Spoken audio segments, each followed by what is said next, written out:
Portland Trailblazers will win 50 games in this season. Damian Lillard is back. As good as the Western Conference is, people are forgetting about the Portland Trailblazers because of injuries. I want to compare them to this past season's Toronto Raptors, who played a whole season. They were also very injured, but they played a whole season in Tampa Bay Raptors, and they got the 4th pick. They got Scottie Barnes, who looks like a superstar, future superstar in the league. He ended up winning Rookie of the Year, and Toronto makes the playoffs. They almost get home field advantage, and they win 48 games. So Damian Lillard has never had a losing record in a season he has played. He's never had a losing record. So if Damian Lillard is healthy, which he's currently healthy, Portland's going to win basketball games, and they're going to make the playoffs. That's how good Dame is. But they also did a phenomenal job in the draft getting Shaedon Sharpe. They also did a phenomenal job getting Jerami Grant. They also have a nice bundle of young, talented, above-average role players, guys like Nassir Little, guys like Justice Winslow, guys like Keon Johnson. Just stay healthy.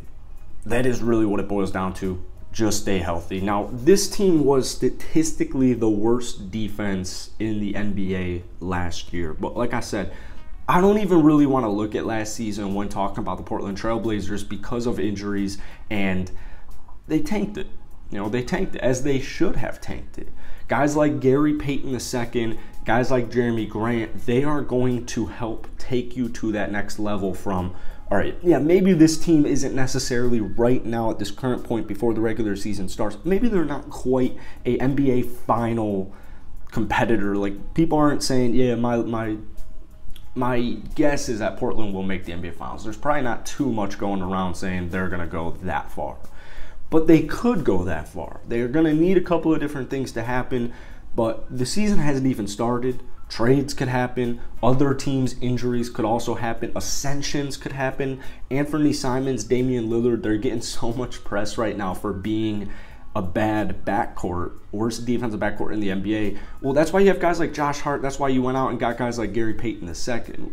Anthony Simons will play probably 4 minutes or something around there in the first quarter, and then you'll bring in Gary. Then you'll bring in Josh. You'll bring in somebody off of the bench, and you'll have Anthony Simons run with that bench squad.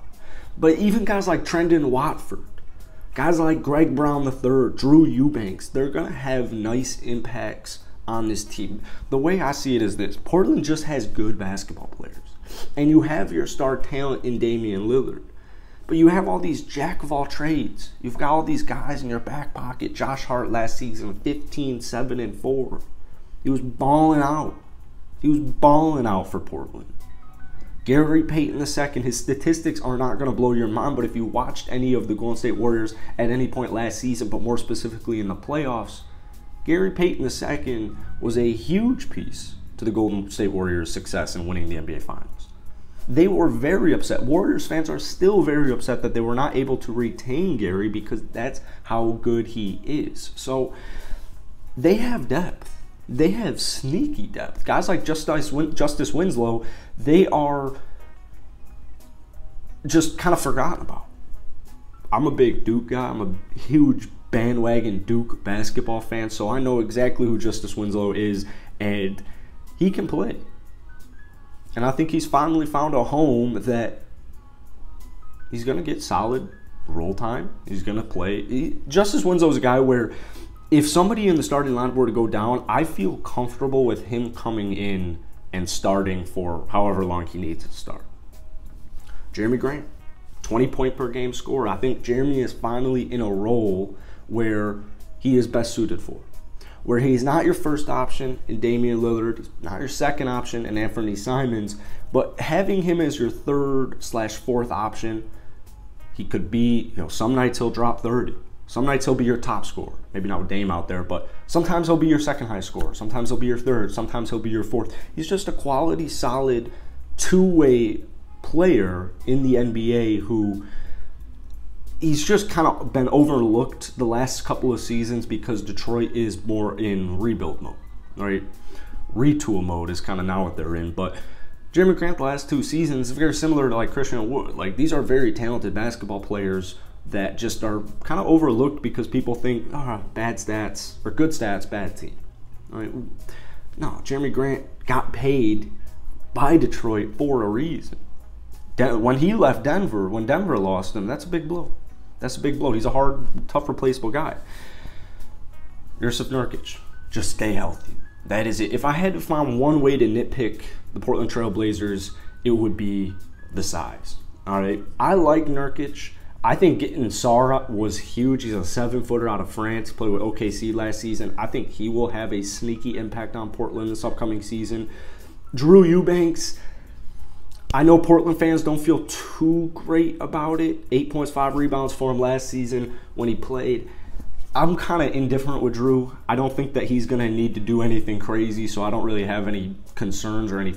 I just don't have like a crazy concern for Drew Eubanks. But if I had to nitpick this team, it would definitely be the big men situation. But you have a bunch of nice forwards. A bunch of nice forwards. You got guys like Nassir Little, Justice Winslow, Jeremy Grant, Trendon Watford, Greg Brown III. We'll see what happens with Shaedon Sharpe. I think Shaedon Sharpe is one of the highest ceilings in the NBA, and I think you're going to see him make an impact right out of the gate. We just learned a couple of days ago, or not too long ago, that he doesn't need surgery, and he's going to be ready to go in a couple of days when training camp kicks off. So we're going to get a nice taste of Shea because he got injured right out of the gate in Summer League. So Sharpe's one of those guys. I don't think he'll win Rookie of the Year like Scotty Barnes won, but this is a young possible gem. This might be a diamond in the rough. A lot of people are giving him crap because he didn't play college basketball.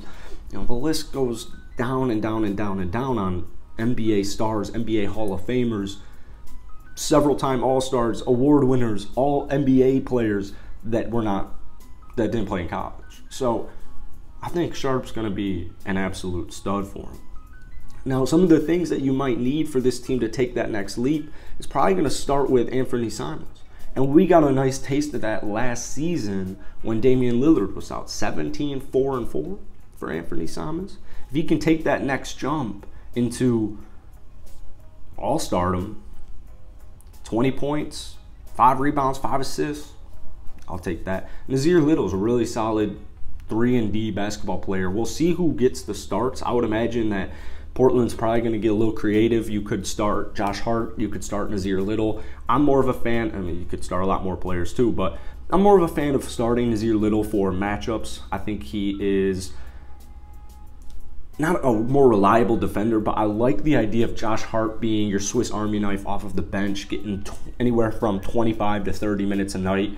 Might finish some games for you, but he's going to be a nice...